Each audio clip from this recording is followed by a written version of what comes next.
স্বাধীনতার পর থেকে পর্যন্ত বিভিন্ন মরা মানুষদের প্রশংসা যত এদেশে হয়েছে, ওই পরিমাণ প্রশংসা আল্লাহর যদি হতো আমরা আল্লাহর ওলি হই।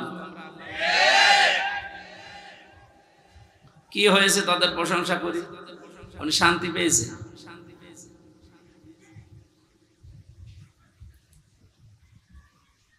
একজন বেদুইন এসেছিল, নবীজি বললেন কি তোমার এই অবস্থা? কাঁধের ওপর একটা ভাঙ্গা মূর্তি নিয়ে নাক ভাঙা। তোমার মূর্তির নাক ভাঙা কেন? লোকটা বলে, হে রাসূল, এটা আমার মূর্তি না, এটা আমার খোদা। এটা সব সময় আমি সঙ্গে রাখি, না জানি কখন কোন বিপদে পড়ি। আজও আমার মনে হয় ১৫০০ বছর আগে এই লোকটা না বুঝে তার খোদাকে সঙ্গে রেখেছিল বিপদ থেকে বাঁচার জন্য। আর ডিজিটাল যুগে অনেকে বুঝে শুনে খোদাকে উপরে রেখে দেয়। উপরে খোদা দেখবেন, নিচে খোদা হাঁ করে আছে। সিস্টেম একই, শুধু নিয়মটা পাল্টিয়েছে। ও সাথে রাখতো, পকেটে রাখতো, আর উপরে রেখে হাত তুলে থাকে। আমি কি বেশি বললাম? এই যে এই খোদার সাথে রেখে কি আনন্দ পেলেন আপনি? কি উপকার হয়েছে? হ্যাঁ, সাময়িক কিছু উপকার হয়েছে, কারণ উপরে খোদা আছে, নিচে যদি খোদা এভাবে থাকে মানুষ মনে করে না এ খোদার লোক। এ পর্যন্ত শেষ। এই পরিচয় দেওয়ার কি এখন সময় আছে? আর দিতে পারবেন? নবীজি বললেন নাক ভেঙেছে কি করে? লোকটা বলে, ইয়া রাসূলুল্লাহ, যেখানে যায় একে নিয়ে যায় বিপদ থেকে বাঁচার জন্য, প্রাকৃতিক প্রয়োজন সারার জন্য আমি গেছি, কিন্তু এরে তো আর টয়লেটে নিয়ে যাওয়া যায় না। খোদার মান থাকে। এখান থেকে বাস্তবতা হচ্ছে, যারা টাকার ভেতরে বিভিন্ন মানুষের ছবি দিয়ে সম্মান বাড়াতে চান, ওরে নিয়ে মানুষ যায় কোথায়? সম্মান বাড়ে? বিবেকের কাছে প্রশ্ন করেন, জিজ্ঞাসা করা লাগবে। একটা মুশরিক, এই লোকটাও তার খোদাকে টয়লেটে নিতে রাজি না, আর আপনি যাকে ওই রকম সম্মান দিয়ে রাখেন তারে পকেটে করে সব জায়গায় নিয়ে যাচ্ছে। আপনি কথা বুঝিয়ে চিল্লাচ্ছেন তো নাকি আন্দাজে? আমি জানি আপনি বুঝতে ফেলেছেন। ঢাকার মানুষ খুব চালাক, এরা হাঁ করলে হাসা দানায় হালসা বোঝে। রাস্তার পাশে রেখে কাজ সারতে গেলাম, কাম করে এসে দেখি ওর মাথা থেকে পা পর্যন্ত পোড়া ভেজা। চিন্তা করলাম খোদা আর গা ভেজা, এ না জানি কর রহমত বরকতের পানি হবে। জহব্বা বের করে চাটলাম, খাইলাম, দেখে একটা ঝাঁঝ ঝাঁঝ লাগে, গন্ধ। চিন্তা করলাম পানি যাতে রহমতের হবে, আর খোদার গা থেকে ঝরতেছে, এরকম গন্ধ হবে কেন? ঝাঁঝ লাগে কেন? পাশে তাকিয়ে দেখে একটা কুকুর দাঁড়িয়ে আছে, ওর নিচ দিয়ে পানি টপকাচ্ছে। এবার বুঝলাম যে কোন রহমতের পানি। আমার মেজাজ গেল খারাপ হয়ে, এই তুই খোদা না খোদা? নিজের এই কুকুরের পোশাক থেকে বাঁচাতে পারো না, আমারে রাগ হওয়ার পরে ওরে দিয়েছে একটা আষাঢ়, ওর নাক ভেঙে গেছে। নবীজি বললেন আমার কাছে কেন আসলে?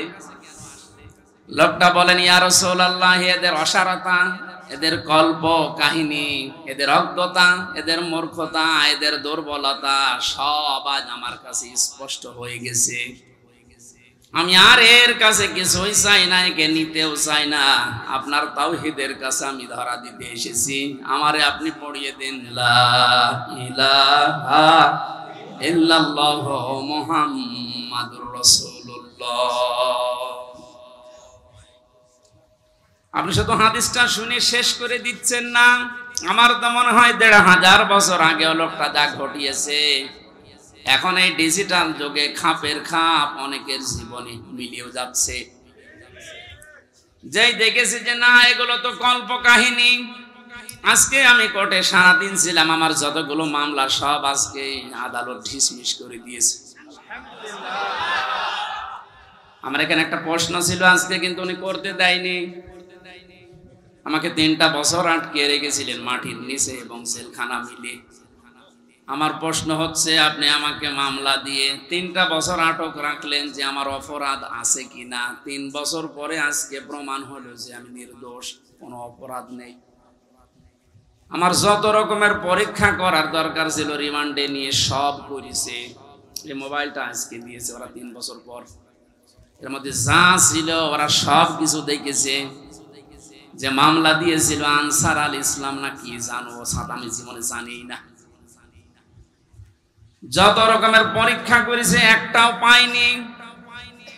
জজ আজকে হাসছিল যে মামলার বিচার করব কি দিয়ে, কোনো মাল নেই, যা ছুড়ে ফেলে দিলাম। আমি মনে করলাম জিজ্ঞাসা করি, মাননীয় আদালত, এই যে 3টা বছর আপনার কাছে তো আমার মামলা ছিল, এতদিন আপনি কিছুই করেননি, আপনি কিন্তু জানতেন। আজকে যেমন ছুড়ে ফেলে দিচ্ছেন, হাসি তামাশা করছেন যে একটা মামলা হলো, এই 3 বছর জানতেন না? 30 থেকে 32 বার এই মামলাটা আদালতে উঠেছিল, কিন্তু জামিন আপনি দেননি, বারবার ফেরত দিয়েছেন। আজকে কোন ইশারায়, কার ইশারায় দিয়েছেন আমি জানি না। তবে আমার প্রশ্ন, আমাকে যে 3টি বছর রাখলেন, আমি তো নিরপরাধ, আজকে প্রমাণ হলো যে কোনো দোষ নেই। যারা আমাকে বিনা দোষে কষ্ট দিয়েছে, আমিও তাদের ওই কষ্ট দিতে চাই।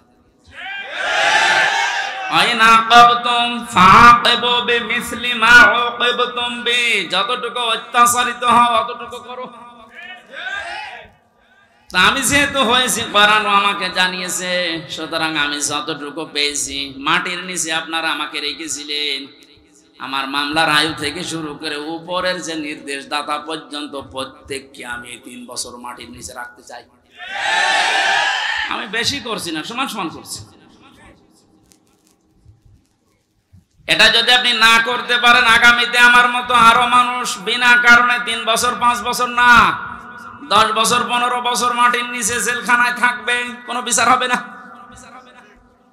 15 বছর পরে লোকটা যখন বের হবে, আপনি রায় দিয়ে দেবেন যে নির্দোষ, কোনো দোষ নেই, তাহলে 15 বছর আপনি ফিরিয়ে দেন।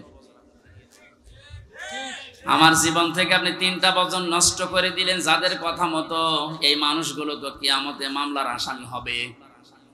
কারণ আল্লাহ আপনাকে মাফ করবে না যতক্ষণ হামজা মাফ না করে। কারণ আপনি আল্লাহর ক্ষতি করেননি, ক্ষতি করেছেন হামজার। ওটা যদি হক্কুল ইবাদ হতো, হক্কুল্লাহ হতো, আল্লাহ মাফ করে দিত। কিন্তু এটা তো হক্কুল ইবাদ, বান্দার হক আপনি নষ্ট করেছেন। যাদের ইশারায় তাদেরকে আপনি বলবেন। এই মানুষগুলো যদি হামজার কাছে মাফ না চায়, কোনোদিন ওই লোকটা জান্নাতে যেতে পারবে না। দ্বিতীয় সিস্টেম হচ্ছে লোকটা জালিম। যারা টপ বটন ছিল এতদিন, এরা সবগুলো কোরআনের ভাষায় জালিম। জালিমদের জন্য সবচাইতে আমার ভয় লাগে সূরা শুরার 42 নম্বর আয়াতটা পড়লে, ইন্নামাস সাবিলু আলাল্লাযিনা ইয়াযলিমুনান নাস ইলা আখির আয়াত। আল্লাহ পাক বলেন, অবশ্যই আমি আল্লাহ নিজে মামলা দায়ের করব, নিজে অভিযোগ দায়ের করব, কেস করব। শব্দের অর্থ দিকে খেয়াল করেছেন, ইন্নামাস সাবিলু আলাল্লাযিনা ইয়াযলিমুনান নাস। আল্লাহ ইয়াযলিমুনাল মুসলিমুনা দেননি, ইয়াযলিমুনান নাস দিয়েছেন। এটা মজারে বর্তমান ভবিষ্যৎ, প্রেজেন্ট ফিউচার 2টা কাল নিয়ে আল্লাহ শব্দ দিলেন কেন? কারণ এখন শুধু না, কিয়ামত পর্যন্ত এই আয়াতটা কোরআনে থাকবে না, 2 দিন পর নষ্ট হয়ে যাবে। মানুষ হয়ে যারা মানুষের উপরে জুলুম করে, অত্যাচার করে, এরা হামজার মামলার আসামি না। আমি মামলা দিলেও পারি, না দিলে মাফ করে দিলে হয়ে গেল।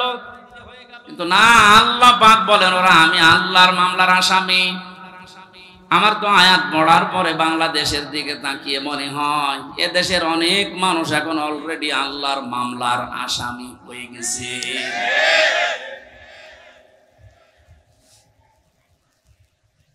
যিনি বিচারপতি, যিনি রায় দেবেন, তিনি যদি মামলার বাদী হয়, বলেন আপনার পক্ষে রায় আসার সম্ভাবনা আছে? আমার পক্ষে তত বিচারপতি ছিল অনেকগুলো, সিএমএম কোর্টে, জজ কোর্টে, হাই কোর্টে পর্যন্ত, কিন্তু শুধু উপরের নির্দেশ পাইনি, এই জন্য লিখে নাই। অথচ যিনি নিজে রায় দেবেন, যিনি নিজে নির্দেশ দেবেন, আলাইসাল্লাহু বিআহকামিল হাকিমিন, সব চাইতে বড় বিচারপতি যিনি, তিনি আল্লাহ। আপনার মামলার আসামবাদী। আমার ভয় লাগছে আমরা আবার আল্লাহর মামলার আসামি হয়ে যাচ্ছি না তো? ওয়ায়াবগুনা ফিল আরদি বিগাইরিল হক, অন্যায়ভাবে পৃথিবীতে বিদ্রোহ করে যারা বেড়ায়, এই দুই প্রকার মানুষ আল্লাহর মামলার আসামি। আর এই দুই প্রকার মানুষ এখন বাংলাদেশে বেশি। আগস্টের 5 তারিখ থেকে আজকের এই 2 তারিখ পর্যন্ত তাকান, এই 26-27 দিনে কত ভাবে চেষ্টা চালাচ্ছে কি করে বিশৃঙ্খলা তৈরি করা যায়, বিদ্রোহ করা যায়, দুনিয়া অশান্ত করা যায়। আপনাকেই বলছি, আমি আপনাকে ভালোবাসি, বাঁচাতে চাই। কোরআনের চোখ লাগিয়ে দেখতে পেলাম এই দেশে 5 তারিখের পর থেকে 2 তারিখ পর্যন্ত যারা শান্ত হয়ে যাওয়ার পরে বিশৃঙ্খলা করার চেষ্টায় আছেন, পৃথিবীর মানুষকে বোঝাতে যাতে দৃষ্টান্ত শান্ত নেই, কত রকমের ক্রু তৈরি করে ইস্যু লাগিয়ে আপনি চেষ্টা চালিয়েছিলেন। তওবা করে ফিরে আসেন, নয়তো আপনি আল্লাহর মামলার আসামি। আমি আশা করি আপনি কথা বুঝেছেন। যদি না বোঝার ভান করে উল্টা পাল্টা ধারণা করেন, আপনার কপালে হেদায়েত আল্লাহ দেবে না। এই যে কপালে হেদায়েত দেবে না, এটা তো আমি বানালাম। হ্যাঁ, আল্লাহু লা ইয়াহদিল কওমাজ যালিমিন, ইহদি এটাও মোজারে, বর্তমান, ভবিষ্যৎ, প্রেজেন্ট, ফিউচার। আল্লাহ বলেন আমি জালেমদেরকে হেদায়েত দিচ্ছি না, দেব না। আর শর্তলা হচ্ছে ওদেরকে মাফ করে দেন। আমি মাফ করে করব কি? আল্লাহ তো হেদায়েত দেবে না জালেমদের। কারণ এত কঠিন নিকৃষ্ট আল্লাহর কাছে শব্দটা।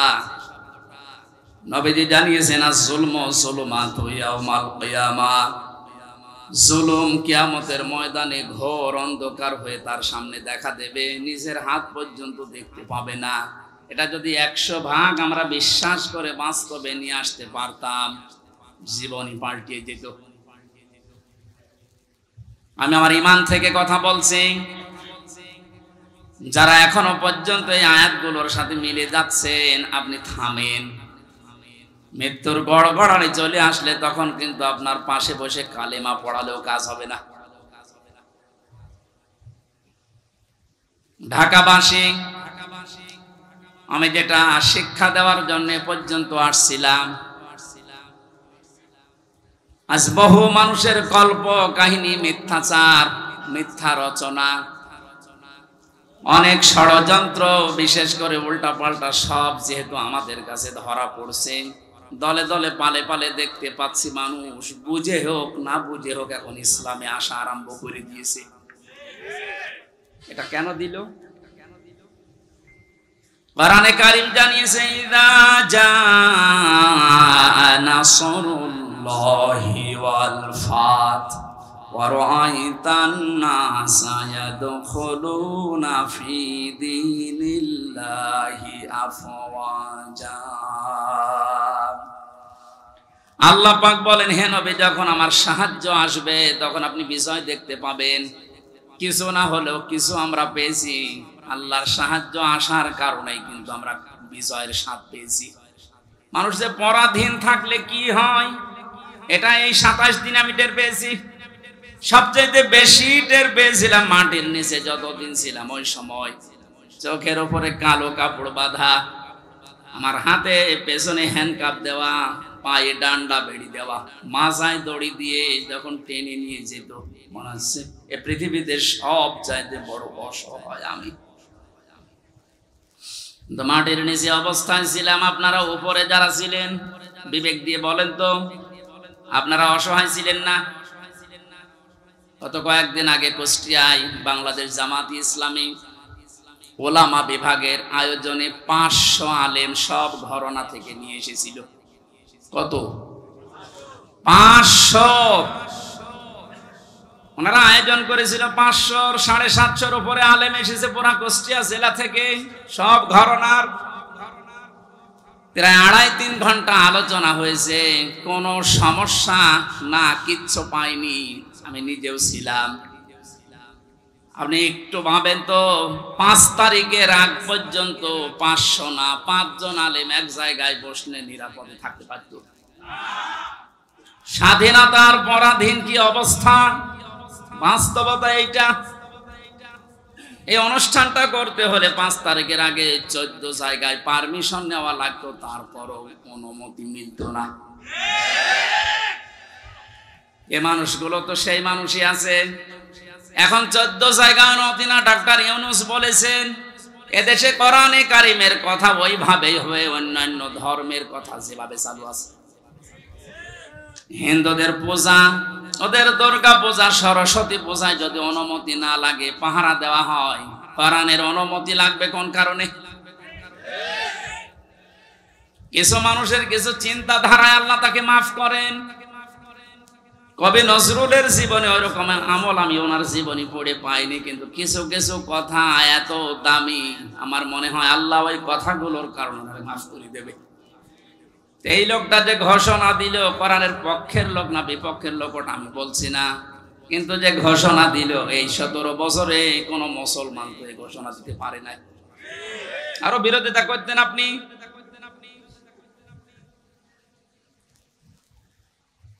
অন্যান্য ধর্মের অনুষ্ঠানে যদি অনুমতি না লাগে, মুসলমানদের কোরআন প্রচারে প্রসারে অনুমতি নেওয়া লাগবে কোন কারণে? কোনো অনুমতি আজকে থেকে নেওয়া লাগবে না। যেখানে যতটুকু পারেন কোরআনের কথা ওই ফোর্সি বলবেন, যেটা আল্লাহ জানিয়েছে।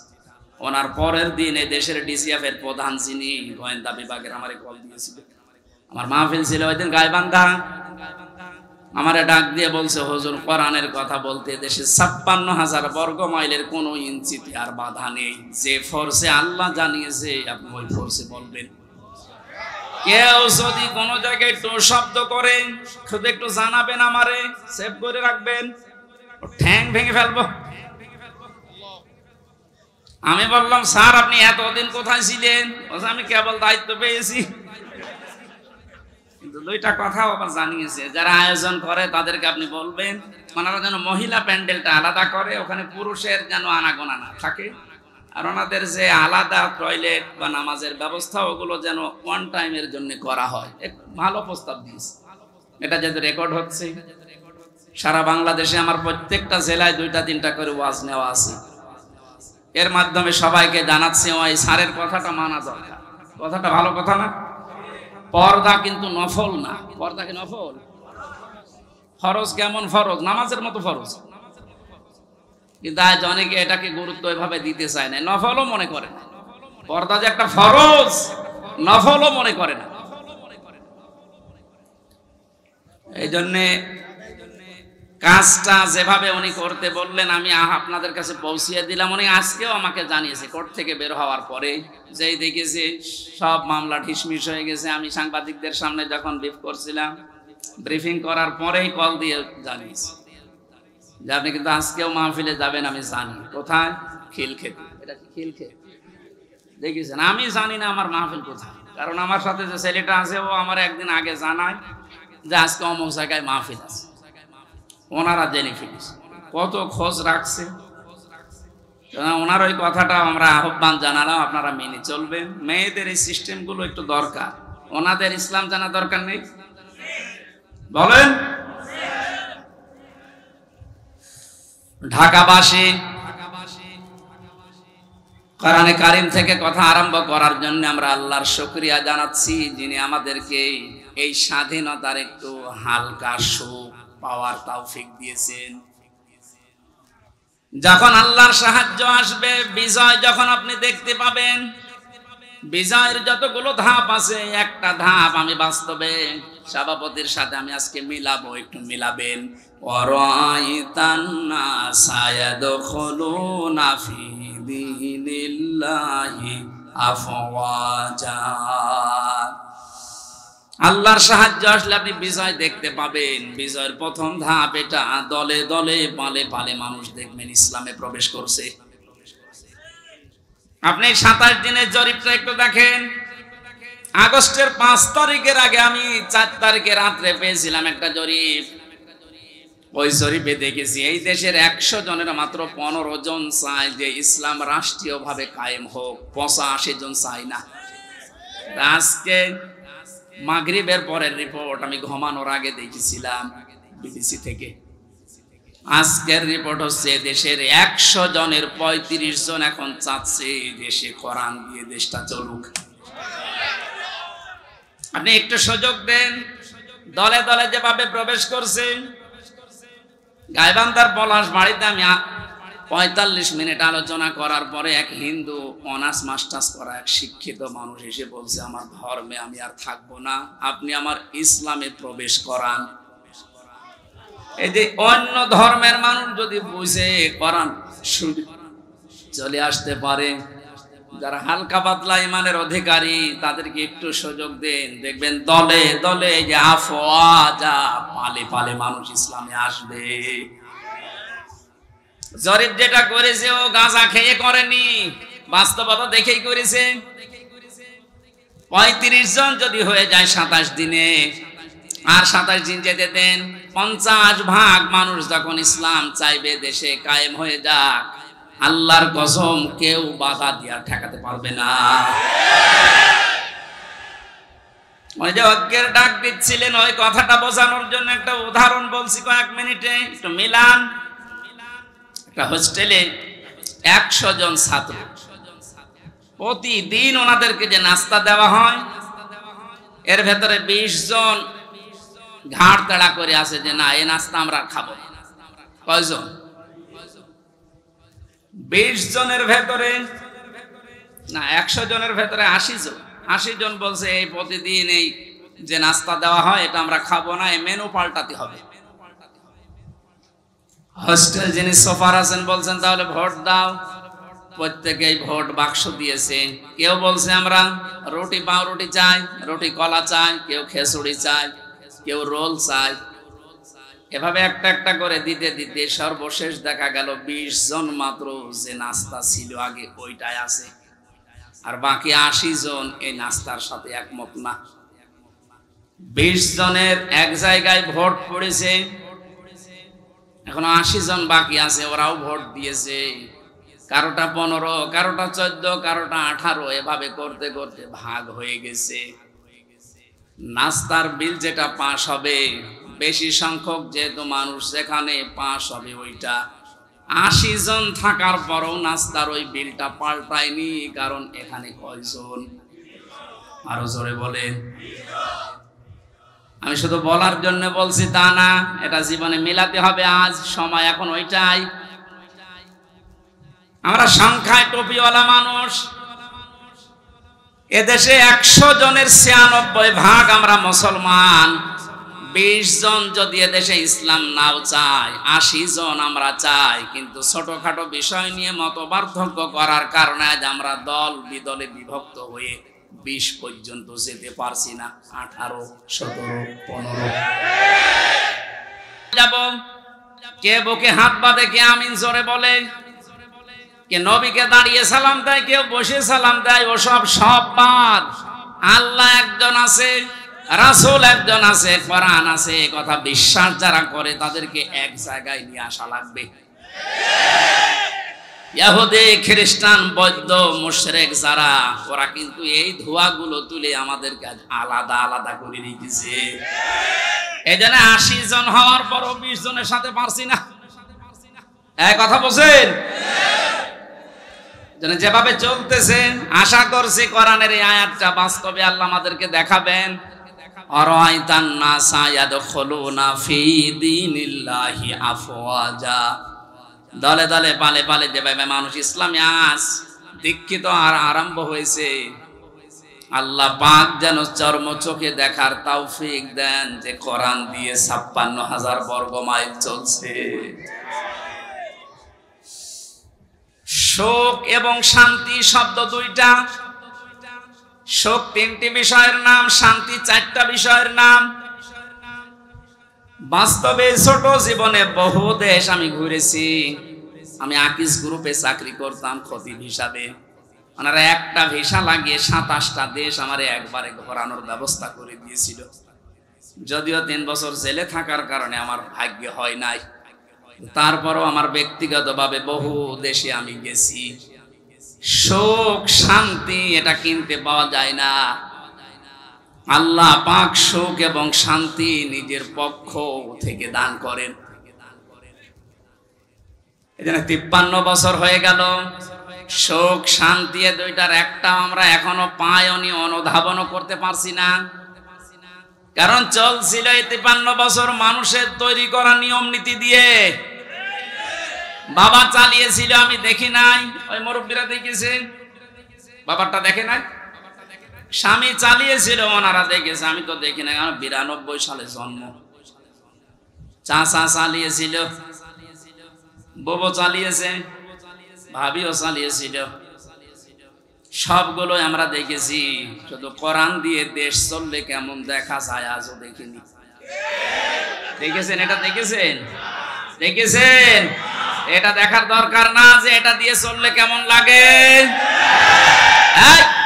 আন্দাজে চিল্লানো না, সত্যি সত্যি মন থেকে বলবেন যদি চান ওই 35 জনের ভেতরে আপনি যেন থাকেন যে হ্যাঁ এইটা দিয়ে দেশ যেন চলে, আমি এটা দেখতে চাই। হাত তোলেন তো, লিল্লাহি তাকবীর।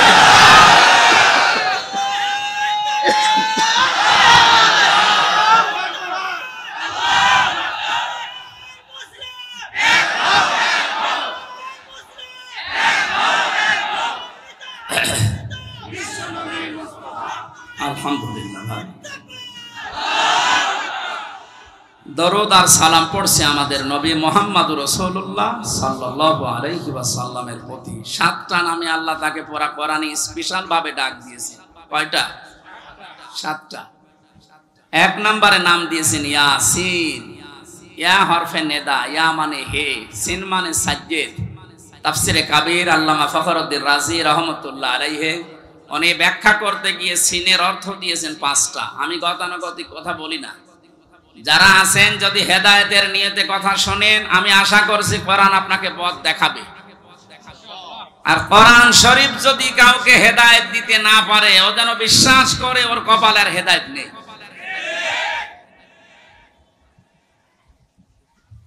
মানিত্তাবাআল হুদা বিগাইরিল কোরআন আদাল্লাহুল্লাহ। তিরমিজি শরীফের হাদিস। নবীজি বলেন কোরআন বাদ দিয়ে যদি পৃথিবীর কোন জায়গায় কেউ ভালো হওয়ার নিয়তেও যায়, আল্লাহ নিজে দায়িত্ব নিয়ে তাকে গোমরা করে দেয়। ও ঢাকাবাসী শব্দের দিকে খেয়াল করেন, হুজুর আছে আদাল্লাহুল্লাহ বাবে ইফাল। নবী যদি দল্লা দিতেন তা অর্থ হয়ে যেত। দল্লা ইয়াদিল্লু না দিয়ে আদাল্লা ইয়াদিল্লু দিয়েছেন। দল্লা শব্দটার বাংলা অর্থ হচ্ছে আপনি নিজেই নিজেকে খারাপ বানিয়ে ফেলেছেন। আর আদাল্লা মানে আল্লাহ নিজে দায়িত্ব নিয়ে আপনাকে নিজে খারাপ বানিয়ে দিয়েছে।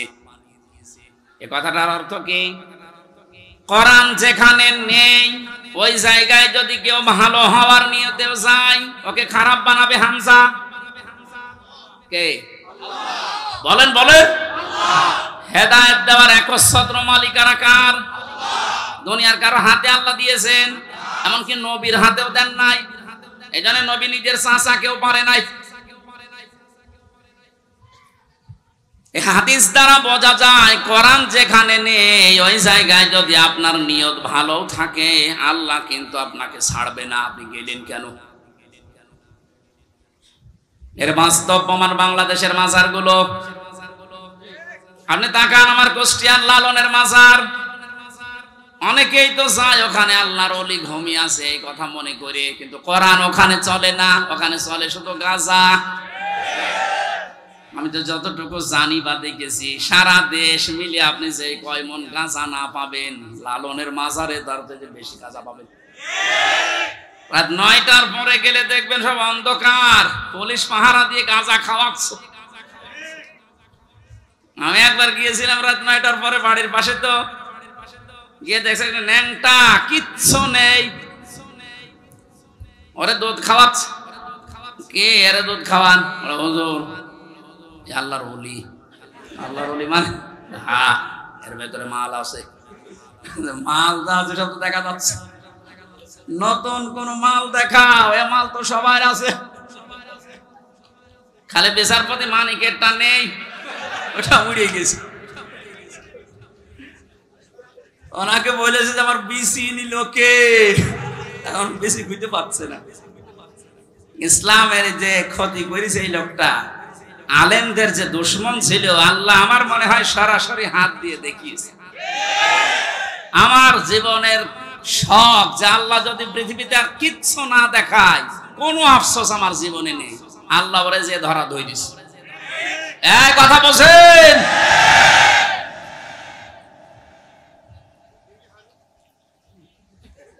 এই লোকটার সম্পর্ক আমি শুনেছি, জেলখানায় থাকতে ছোট হুজুরটা আমার সাথে ছিল, ওই যে রফিকুল ইসলাম মাদানি, 2 মাস ছিল। আমার বলছে, হামজা ভাই আমারে প্রথমে রিমান্ডে নিয়ে রাত 12:30টার দিকে নিয়ে গেছে হাতির ঝিলে। ওরা উলঙ্গ করেছে আমারে, আমি তো এমনি ছোট মানুষ, আমার জিনিসপত্র ছোট, আসলে ছোট। আমারে নিয়ে পুরা উলঙ্গ করে একটা সিগারেট হাতে ধরিয়ে দিল। অন্ধ উলঙ্গ মেয়ে লোক কোন জায়গা থেকে যেন নিয়ে আসলো, রাস্তার 2 পাশে ব্যারিকেড দিয়ে বন্ধ করা। এটা কোরআন শরীফ আমার সামনে একেবারে সত্য বলছি, আমাকে যা বলেছে ওই ফাঁসির কয়েদখানায় তাই বলছি। অর্ধ উলঙ্গ মেয়ে লোকটা আমার পাশে দাঁড় করিয়ে ছবি তুলছে আর বলছে এটা সকালে ছেড়ে দেব, দেশের মানুষ বুঝবে যে হুজুর কেমন। এত অসহায় লাগছিল ওই সময়, আমি তো এমনিতে ওদের সাইজের চাইতে একেবারে ছোট, আর মেয়েটা আমার ওর কাঁধ পর্যন্ত আমি অর্ধ উলঙ্গ, কোথা থেকে যেন ভাড়া করে নিয়ে এসেছে। আমার হাতে সিগারেট দিয়ে, যেটার গন্ধ শুকলে আমার বমি আসে, ওইটা ধরিয়ে নিজে 2 টান দিয়ে আমার কাছে দিয়ে বলছে এভাবে ধরে থাক, অস্ত্র তাক করা আছে, কিচ্ছু করার নেই। ছবি তুলছে, যেটা ছেড়ে দেব সকালে। আমি যেহেতু মজলুম আর বিশ্বাস করি মজলুমের দোয়া কবুল হয়, ইত্তাকি দাওয়াতাল মাজলুম। নবীজি বলেন দুনিয়াতে আর যাই করো মজলুমের বরদোয়া থেকে নিজেকে বাঁচিয়ে রেখো। ফাইন্নাহা লাইসা বাইনাহু ওয়া বাইনাল্লাহি হিজাব, কারণ মজলুমের মাঝে আর আল্লাহর মাঝে কোনো পর্দা থাকে না। ওই হাতির ঝিলের ওই পানির পাশে দাঁড়িয়ে আল্লাহর কাছে বলেছিলাম, মাবুদ যে অবস্থা করছে আমার তো কিচ্ছু করার নেই, তুমি দেখতে পাচ্ছ। এক এসআইকে ডাক দিয়ে বললাম, ভাই আপনারা যা করছেন আমার সাথে, কি হারুন স্যার জানে? জানে না মানে? উনি তো করাচ্ছে। যেই বলেছে উনি করাচ্ছে, কারণ রিমান্ডে উনি তো মাঝে মাঝে এসে আমারে প্রশ্ন করতো, তখন কি ফেরেশতার মতো কথা বলতো, অথচ ভেতরে ভেতরে ওই এত খারাপ অবস্থা আমার করলো। আল্লাহ তুমি সব দেখেছো, আমারে যেভাবে ওরা অপমান করেছে ওকেও এইভাবে করো। আমার মনে হয় আল্লাহ কারেন্টের মতো ওর দোয়া কবুল করেছে। দেখেছেন না, ও এখন 3 ইঞ্চি। কয় ইঞ্চি?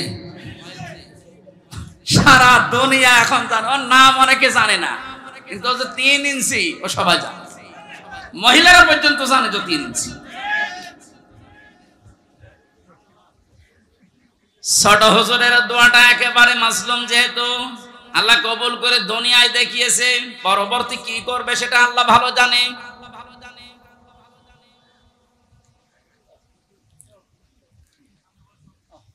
যেটা বোঝার জন্য বাস্তবে ইয়াসিন শব্দটা আমি নিয়ে আসলাম। আমি আশা করব আপনাকে ইয়াসিনে পাল্টাবে। অনেকে মনে করে ইয়াসিন সূরা পড়লে 10 খতম কোরআন শরীফের সওয়াব হয়, কেন হয়? এখানে 83টা শিক্ষা আছে। এর প্রথম 5টা শিক্ষা হচ্ছে সিনের ভেতরে। আপনারা শুনতেছেন? আল্লাহ ডাক দিয়েছেন ইয়াসিন, হে নেতা। ইয়া মানে হে, সিন মানে সাজ্জেদ, সাজ্জেদের বাংলা অর্থ নেতা। মুফাসসির 5টা অর্থ দিয়েছেন তাফসিরে কাবীরে। 1 নম্বরে সাজ্জেদুল বাশার, 2 নম্বরে সাজ্জেদুল আলামিন, 3 নম্বরে সাজ্জেদুল কাউনাইন, 4 নম্বরে সাজ্জেদুল আম্বিয়া, 5 নম্বরে সাজ্জেদুল মুরসালিন। এক একটা শব্দের আবার ব্যাখ্যা করা আছে।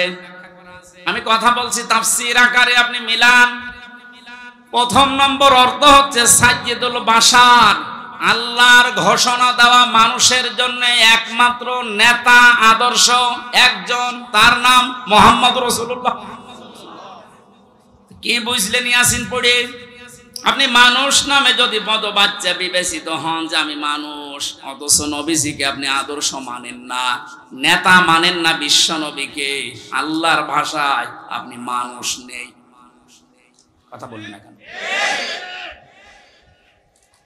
ও ঢাকাবাসী, এটা যদি খালি দুনিয়ার বিষয় হতো, আল্লাহর কসম আমি এটা বলতাম না। এটা সম্পর্ক আখিরাতের সাথে। হুজুর যে আয়াত পড়েছিলেন, আয়াতটাতে ছিল ওয়াকুল্লুহুম আতিহি ইয়াউমাল কিয়ামাতি ফারদা। সূরা মরিয়মের 90 নম্বর আয়াত। আল্লাহ পাক বলেন কিয়ামতের দিন প্রতিটি মানুষকে বিচারের প্রথম ধাপে আমি ডাক দেব স্রেফ একা একা। কয়জন কই? কেউ থাকবে না আপনার সাথে, আপনি স্রেফ একা থাকবেন। বিচারের দ্বিতীয় পয়েন্টে আল্লাহ ডাক দিয়েছেন, এবার আর একা ডাকবেন না। ইয়াউমা নাদউ কুল্লা উনাসিম বিইমামিহিম। সূরা বানী ইসরাঈল 72 নম্বর আয়াতের প্রথম অংশে আছে, আল্লাহ বলেন কিয়ামতে প্রতিটি মানুষকে এবার বিচারের দ্বিতীয় ধাপে, আমাদের যেমন প্রথম সিএমএম কোর্ট, এরপরে জজ কোর্ট, প্রথমে আল্লাহ আপনাকে একা ডাকবে, দ্বিতীয় সিস্টেমে যে একা না, আপনার নেতা সহ ডাকবে। কে সহ? আপনার নেতা সহ আল্লাহ এবার ডাক দেবেন। আগে নেতা, এরপরে কর্মী। যেহেতু আপনারা শিক্ষিত মানুষ, বিবেক আপনাদের বেশি কাজ করার কথা। নিজের দিকে তাকিয়ে বলেন তো, আপনি দুনিয়ার স্বার্থে হোক আর যে স্বার্থেই হোক, যাকে নেতা মানেন, আদর্শ মানেন, ওই লোকটা যদি কিয়ামতে আপনার সামনে থাকে, পেছনে আপনি দাঁড়িয়ে আছেন, আগে তো আল্লাহ তাকে দেখবে। এক কথা বলে না কেন? কি মনে হয় আপনার যে ওই লোকটাকে যদি আল্লাহ দেখে আপনাকে মাফ করে দেবে? ওরে দেখলেই তো আল্লাহর আগে রাগ হয়ে যাবে। আপনার নেতা যদি হয় ইনুর মতো, যারে মানুষ লাঠি দিচ্ছে, লাঠি দেয়নি কয়েকদিন আগে? আপনার নেতা যদি হয় মেননের মতো, যারে মানুষ পচা ডিম খাওয়াচ্ছে, কি মনে হচ্ছে আপনার শুধু হাসির খোরাকি না, বাস্তবে নিয়ে যান।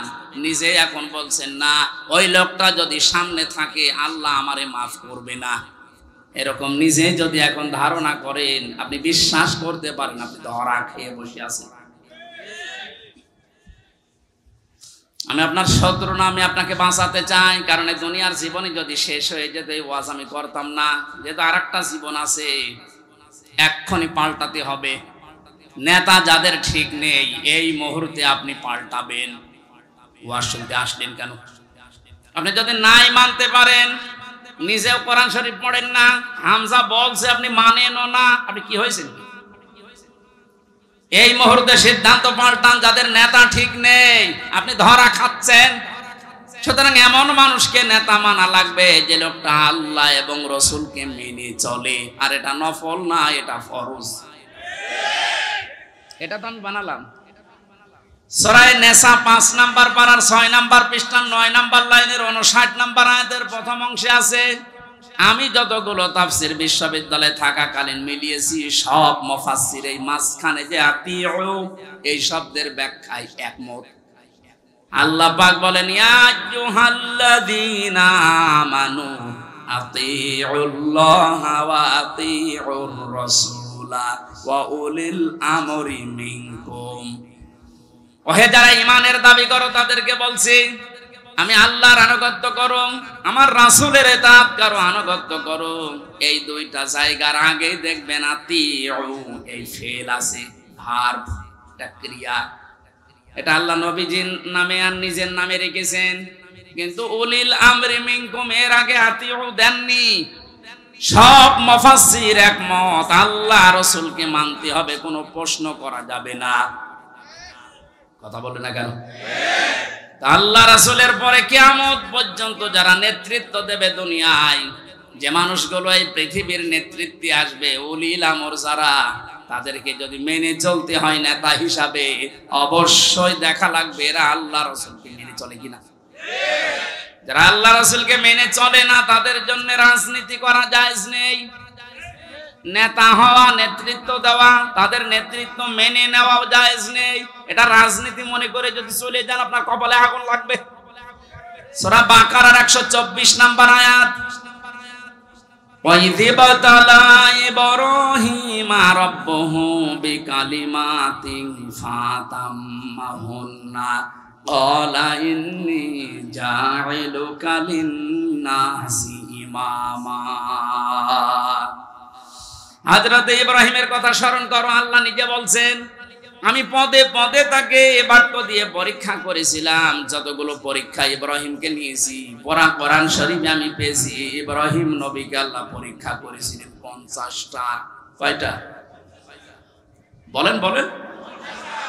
50টা পরীক্ষায় তিনি উত্তীর্ণ, একটাও ফেল করেননি। আল্লাহ রাব্বুল আলামিন এত খুশি হয়েছিলেন, তিনি ডাক দিয়েছেন, ইব্রাহিম আমি তোমাকে মানব জাতির জন্য নেতা বানিয়ে দিলাম। হযরত ইব্রাহিম বলেছিলেন, হে আল্লাহ, এই যে নেতৃত্ব দেওয়ার গুণাবলী, নেতা হওয়া, এটা কি শুধু আমি একাই পেলাম? ক্বালা ওয়া মিন যুররিয়াতি, নাকি আমার সন্তানাদি যারা দিয়া কিয়ামত পর্যন্ত আসবে এরাও কি নেতা হতে পারবে? আল্লাহ সঙ্গে সঙ্গে সাফ ঘোষণা দিয়েছেন, ক্বালা লা ইয়ানালু আহদিজ জালিমিন। ইয়ানালু এটা মোজারে, বর্তমান ভবিষ্যৎ, প্রেজেন্ট ফিউচার। আল্লাহ পাক বলেন তোমার সন্তানাদি কিয়ামত পর্যন্ত যারা আসবে তারা নেতা হতে পারবে, নেতৃত্ব দিতে পারবে, ইমাম হতে পারবে, কিন্তু জালেমদের জন্য আল্লাহর এই ওয়াদা নেই। ইয়াতে মুফাসসিরিন ইকরাম ফি জিলালিল কোরআনে লিখেছেন সাইয়্যিদ কুতুব, যে দুনিয়ায় যারা জুলুম করে, সে নিজের উপরে হোক, পরিবারের উপরে হোক, সমাজের উপরে হোক, রাষ্ট্রের উপরে হোক, জনগণের উপরে হোক, যারা জুলুম করবে তাদের জন্য নেতা হওয়া, নেতৃত্ব দেওয়া, রাজনীতি করা জায়েজ নেই, হারাম। অথচ বাংলাদেশে তো উল্টা, যে যত বড় জালেম সে তত বড় নেতা। আমি বেশি বলে ফেললাম? কিছুই বেশি হয়নি, কম হয়েছে। আহাদিস জালিমিন দিয়েছেন আল্লাহ, জালেমদের জন্য কোনো ওয়াদা নেই। আর তারা এখন বড় বড় নেতা হয়। 15 বছরে তারাই আমাদেরকে বলেছিল কোন মসজিদে থাক, খানকায় থাক। আর এই ময়দানটা আমরা 2000 টাকা যদি বাজেট হয়, 5 টাকা খরচ করে 1995 টাকা খেয়ে ফেলে। এক একটা প্রকল্পের জন্য 3 বার, 5 বার, 7 বার, 10 বার, 11 বার করে বাজেট হয়।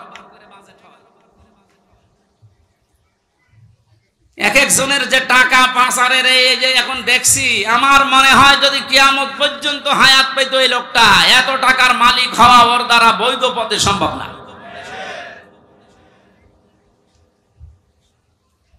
জানি ইয়াসিন শুধু পড়লে 10 খতম কোরআনের সওয়াব হয়, তা আপনি তো মানবেন। ইয়াসিনের প্রথমটাই তো মানেন না। এই নেতৃত্বের কথা বললেই বলে রাজনীতি। আরে ভাই, রাজনীতি মানে রাজনীতি, এটা কোরআনের পাঠ না। 903 জায়গায় আছে রাজনৈতিক কথা, ডাইরেক্ট ইনডাইরেক্ট মিলে। আপনি সেইটাকে অস্বীকার করে না বোঝার ভান করে চলে যাবেন, আর আল্লাহ আপনাকে ছেড়ে দেবেন। আশা করছি আপনার আদর্শ ঠিক করবেন, আর এক্ষুনি মোক্ষম সময়। এরপরও যদি কেউ না বোঝার ভান করে থাকেন, আসেন এদিকে, আপনাকে ছড়ি কোদাল দিয়ে বোঝাচ্ছে।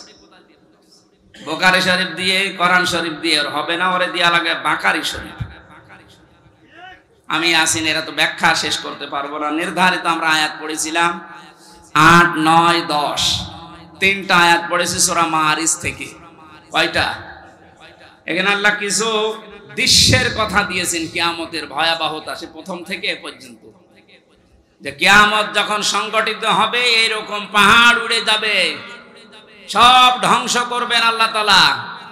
একথা বলতে বলতে এই কঠিন মুহূর্ত যখন তৈরি হবে, এই মুহূর্তে মানুষের অবস্থা কি হবে আজকের আলোচনার বিষয়। এজন্য আমি মিলিয়েছি মুক্তিপণ। এটা বানিয়েছিলাম জেলখানায় থাকতে। জনাব এটিএম আজহারুল ইসলাম, নাম শোনেননি? এই লোকটা এখনো পর্যন্ত জেলে আছে। উনি একদিন একটা বই পাঠিয়েছিল, মুক্তিপণ, লেখক সৌদি আরবের। উনি বলছে, হামজা এটা পড়বা, জনগণের সামনে কথা বলো, মানুষ যেন পরিবর্তন হয়, এটা অনেক ভূমিকা পালন করবে। আমি পুরাটা 2-3 বার এই 3 বছরে শেষ করেছিলাম। দেখলাম যে হ্যাঁ, পরিবর্তন হওয়ার যদি মন থাকে, এই মুক্তিপণ এই শব্দটা মানুষের ভেতরে ঢোকাতে পারলে মানুষ আসবে ফিরে। আল্লাহ কিয়ামতের একটা বিশাল কঠিন ভয়াবহ দৃশ্যের কথা নিয়ে আসতে গিয়ে এই জায়গায় আমাদের কাছে এসে থামলেন। একটা মিলাবেন নিজের সাথে।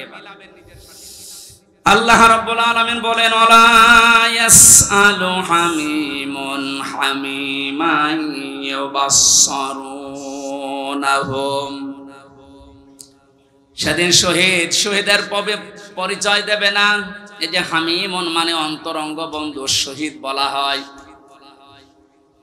একে অন্যের যখন দৃষ্টিগোচর করা হবে, একে অন্যের সামনে যখন নিয়ে আসা হবে, কেউ কারো পরিচয় দিতে চাইবে না। রব্বুল আলামিন বলেন এই লোকটা কি করবে? হে নবী আপনি জানেন, ইয়াবাদুল মুজরিমু লাউ ইয়াফতাদি মিন আযাবি ইয়াউমিযিম বিবানি। এই লোকটা মুক্তিপণ হিসাবে নিজের সন্তানকে প্রথমে আল্লাহর কাছে বলবে, আল্লাহ এটা দিয়ে দিলাম, আমার এই ছেলে মেয়ে দিয়ে দিলাম, আপনি আমাকে বাঁচান আজকে। আমি আজটা পড়ার পরে মিলিয়েছিলাম আমার ফারিহার সাথে। আমার ছোট মেয়েটা আমি জেলখানায় যাওয়ার আগে 1 বছর বয়স ছিল, এখন ওর বয়স 4 বছর। ওর কথা যখন মাঝে মাঝে মনে হতো আমি একটার সাথে মিলাতাম যে বিবানী, আল্লাহ কিয়ামতের দিন সন্তান মানুষ দিতে চাইবে মুক্তিপণ হিসাবে, তো এটা তো আমার সাথে মিলছে না। আমি আয়না ঘর থেকে শুরু করে ডিবি অফিসে এই মাটির নিচে গুম হওয়া থেকে শুরু করে জেলখানার এই ফাঁসির কন্ডেম ছেলে থেকে বিচ্ছিন্ন ছিলাম, যোগাযোগ কষ্ট পেয়েছি। কিন্তু আমার মেয়েটাকে আমি যে ভালোবাসি এখনো পর্যন্ত, আল্লাহ রসুলের পরে পৃথিবীতে সবচাইতে বেশি ভালোবাসি এখনো আমার ওই ছোট মেয়েটাকে। আল্লাহ নিজে তৈরি করে দিয়েছে। অথচ আল্লাহ বলছেন ফারিহাকেও কিয়ামতে হামজা তুই বলবি যে এটাও দিয়ে দিলাম, আমারে বাঁচাও। এটা আমার তো বিশ্বাস হচ্ছে না যে না এটা হবে না, এটা হওয়া কথা না। আল্লাহ বলেন শুধু ফারিহাকে না, ওয়াসাহিবাতিহি ওয়া আখি, মানুষ তার স্ত্রী এবং তার ভাইকে পর্যন্ত মুক্তিপণ দিতে চাইবে। ফাসিলাতি হিল্লাতি তুবি, শুধু স্ত্রী আর ভাই না, নিজের জ্ঞাতি গোষ্ঠী যারা তাকে আশ্রয় দিত, প্রশ্রয় দিত, সামাজিক ভাবে, রাজনৈতিক ভাবে, পারিবারিক ভাবে, গোষ্ঠীগত ভাবে যারা তাকে বিপদে পড়লে আশ্রয় দিত, এদেরকেও বলবে আল্লাহ এদেরও দিয়ে দিলাম। এটা আজকে আমি মিলালাম হাজী সেলিমের সাথে। যেভাবে গালিগালাজ করছিল কোর্টে তোলার সময়, কত টাকার মালিক আপনি বলেন তো হাজী সেলিম। অথচ যে গাল আজকে খেয়েছে, যে ডিম খেয়েছে, তাও এতগুলো প্রশাসনের মানুষ পাহারা দেওয়ার পরেও ও আজকে হাও মাও করে কাটছিল ইজলাসে দাঁড়িয়ে। ও তো মনের ভেতরে এইটা আসছিল, কি করলাম, যা দুনিয়ায় আছে সব আজকে দিয়ে বলো জজ সাহেব আপনি আমারে শুধু মুক্তি দিয়ে দেন। ওরে কান্নার ভেতরে এই আওয়াজই ভেসে আসছিল। জামিন নামঞ্জুর করে জেলে পাঠিয়েছে। আল্লাহ বলেন জ্ঞাতি গোষ্ঠী ও ফাসিলাতি হিল্লাতি তুবি, এই ফাসিলাতির শব্দের ভেতরে 3টা বিষয় আছে ইবনে কাসিরে। তো উবের ভেতরে 2টা অর্থ আছে।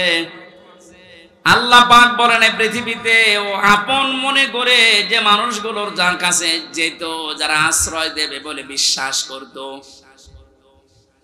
এই মানুষগুলোকেও কিয়ামতে বলবে আল্লাহ জ্ঞাতি গোষ্ঠী দলের লোক সব নেতা খেতা দিয়ে দিলাম, আমাকে তুমি একটু মুক্তি দাও।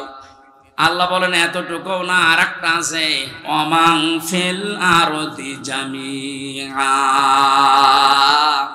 ওর দুনিয়ায় যত স্থাবর সম্পদ ছিল, যত সম্পদের মালিক ছিল, সব আমাকে দিতে চাইবে।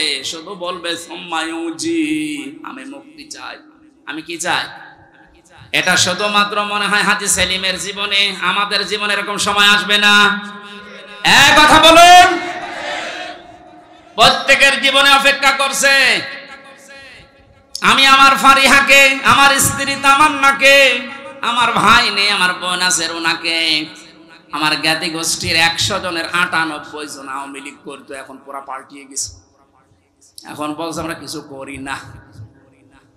এই পর্যন্ত না, আমার যত সম্পদ আল্লাহ দিয়েছেন, আমার বাবা আর আমার সব, আমি একটা একটা করে আল্লাহকে আমি দিতে চাইবো।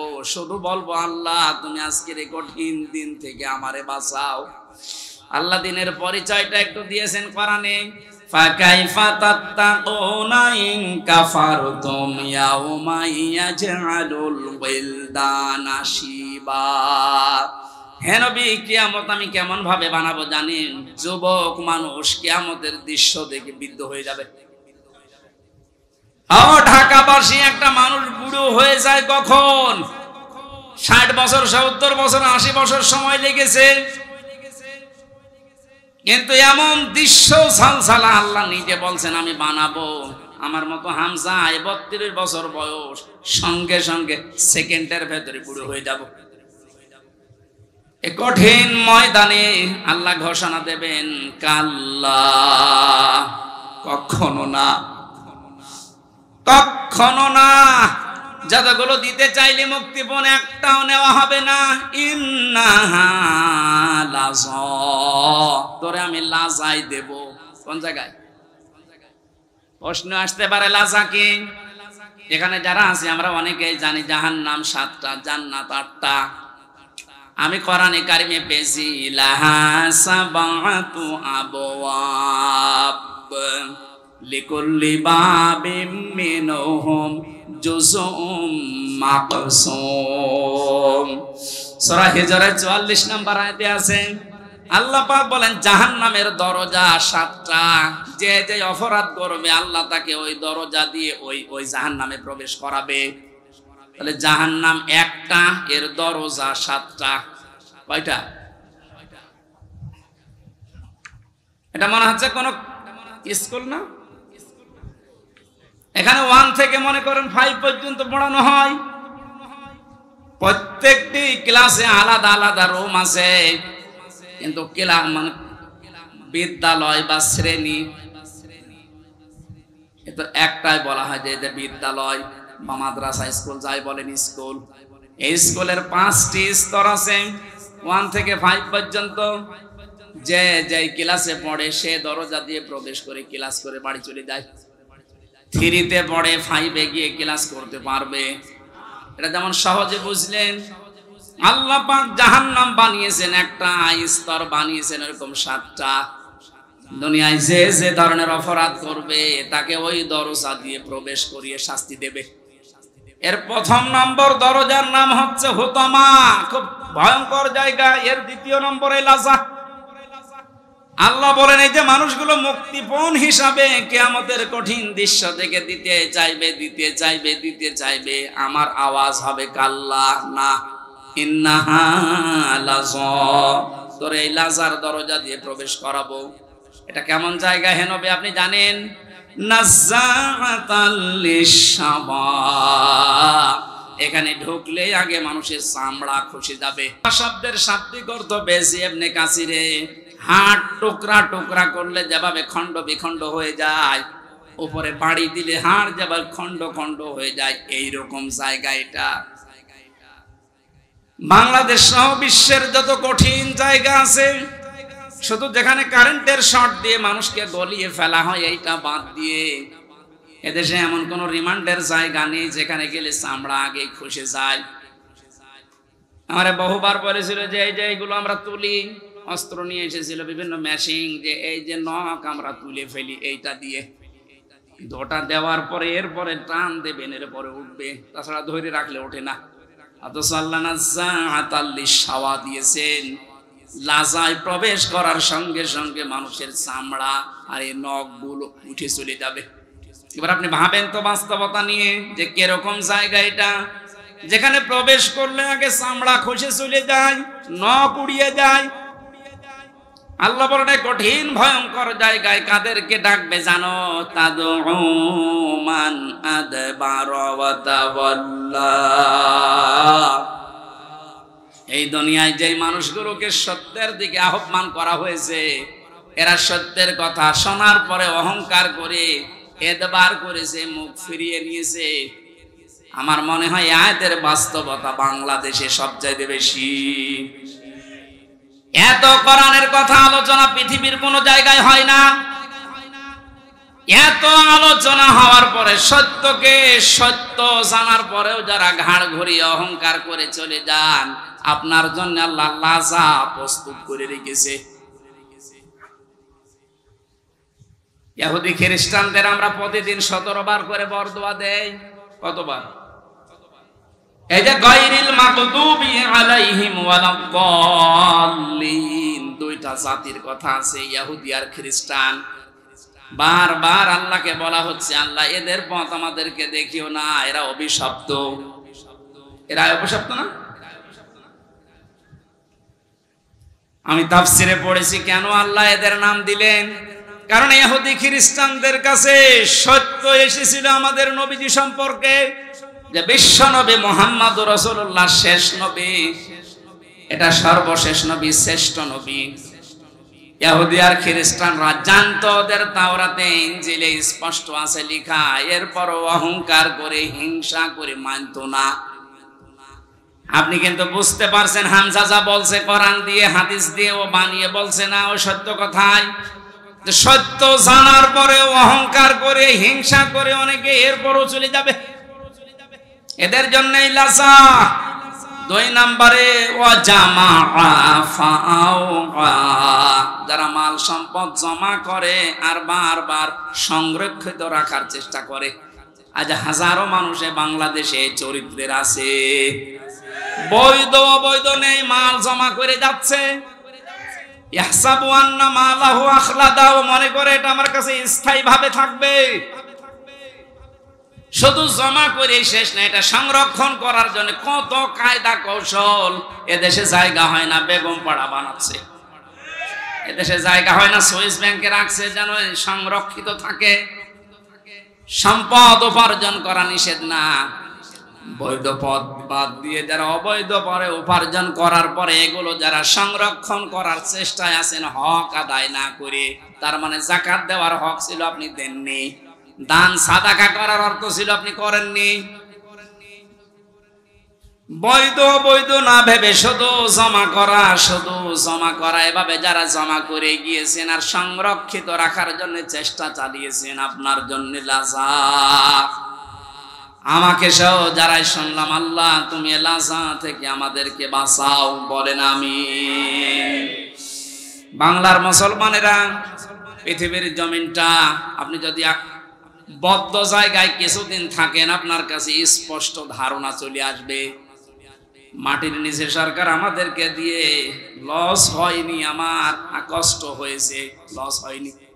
দুনিয়ার জীবনটা আগে যে দৃষ্টিতে দেখতাম, পুরা দৃষ্টি আমার পাল্টিয়ে গেছে।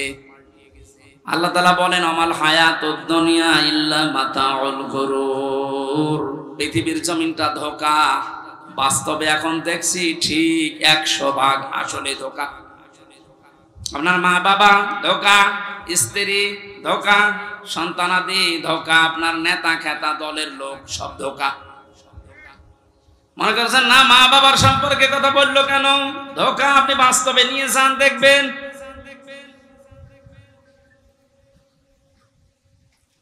স্ত্রী ধোঁকা, এটার বাস্তবতা আমরা সবাই কম বেশি টের পাচ্ছি। আপনি যদি একটু শ্বশুর শাশুড়িকে অপমান করার চেষ্টা করেন, আপনার আপন বউ আপনার পর হয়ে যাবে।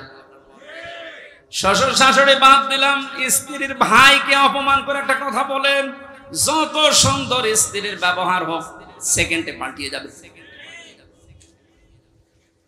দুনিয়ার সব কিছু যখন ধোঁকা ধোঁকা বলে আল্লাহ ঘোষণা দিয়েছেন, আমরা এই ধোঁকার পেছনে পড়ে থেকে আমাদের বিশাল আখিরাত আমরা যেন নষ্ট করি না ফেলি।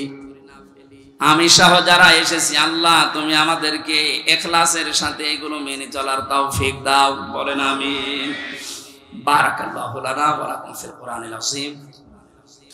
অনেক রাত হয়ে গেছে। আমি মালয়েশিয়া ছিলাম কয়েকদিন আগে।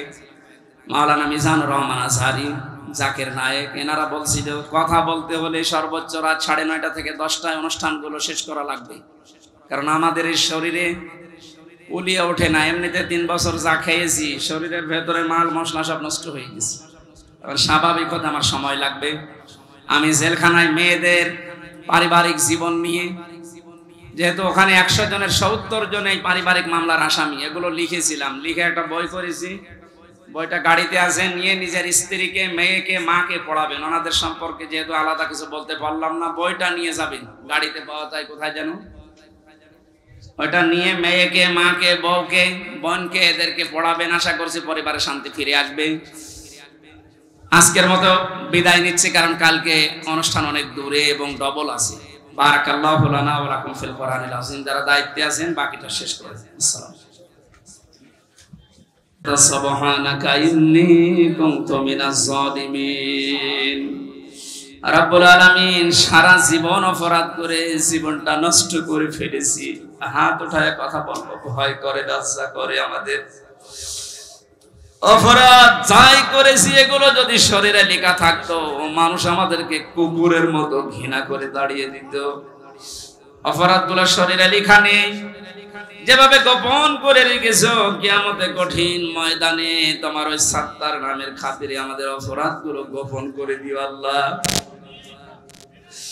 এই আয়োজনে যারা আঞ্জাম দিয়েছে, কোরআন প্রচার হবে, প্রসার হবে, মানুষ জানবে তোমার কোরআনের উদ্দেশ্য নিয়ে। মেহেরবানি করে এই মানুষগুলোকে তুমি কোরআনের খাদেম হিসাবে কবুল করে নাও। হযরতে ওসমানের মতো বানিয়ে দাও। মাহফিলের আয়োজক যারা, বিশেষ করে আজকের মাহফিলের সভাপতি আলিম মানুষ, আল্লাহ তাআলা মাওলানা জুনায়েদ আল হাবিব, আরেকজন মুরব্বী আমার সাথে নামে জেলে ছিল, মাওলানা জুনায়েদ আল হাবিব। আল্লাহ তার কাছে বহু কিছু শিখেছি, পেয়েছি। আজকের সভাপতিকে তুমি আলেম হিসাবে কবুল করে নাও। যত আলেম এখানে এসেছে, আগামীকাল যারা আসবে তাদের আসা যাওয়া সহজ করে দাও। মা বোনদেরকে তুমি ফাতিমার মতো, আয়েশার মতো বানিয়ে দাও। আল্লাহ আমার কণ্ঠটা তুমি ফিরিয়ে দাও। কথা বললেই গলা ব্যথা হয়ে যায়। কি কি খাওয়িয়েছে ওরা জেলখানায়, তুমি আমাকে দেখেছো।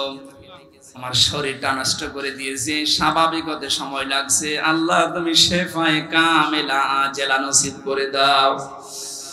কোরআনের কথাগুলো সহজ সরল ভাষায় বলতে পারি, সেই তৌফিক আমাকে ভিক্ষা দাও। যে যুবকেরা এই মাহফিলের আয়োজন করেছে, আল্লাহ স্বাধীনভাবে কথা বলা, স্বাধীনভাবে চলাফেরার জন্য যে যুবকগুলো এদেশে জীবন দিয়ে গেল, আল্লাহ এদেরকে শাহাদত মঞ্জুর করো। জালেমদের নেতৃত্ব দেওয়ার কোনো অধিকার নেই, তুমি জানিয়েছো। তোমার এই কথাটা তুমি বাস্তবে প্রতিফলন করে দাও। কিয়ামতের আগে কোনো জালেম যেন এই চেয়ারে আর বসতে না পারে। বহু কিছু দেখলাম আল্লাহ, শুধু দেখতে বাকি আছে তোমার কোরআন দিয়ে সংসদ চলবে কেমন দেখা যায়। চর্ম চোখে আমরা একটা দেখতে চাই যে বাংলার জমিনটা তোমার কালাম দিয়ে চলছে। কখন কার মরণ চলে আসে জানি না। আজরাইল আসার সঙ্গে সঙ্গে আমাদের এই মুখটা দিয়ে তুমি বের করে দিও, লা ইলাহা ইল্লাল্লাহু মুহাম্মাদুর রাসূলুল্লাহ। খ্যাতনামা ইসলামিক স্কলারদের বক্তব্য শুনতে আমাদের সঙ্গেই থাকুন। নিয়মিত আপডেট পেতে সাবস্ক্রাইব করে বেল বাটনে প্রেস করুন। Rosary 24. Enjoy the Holy Quran.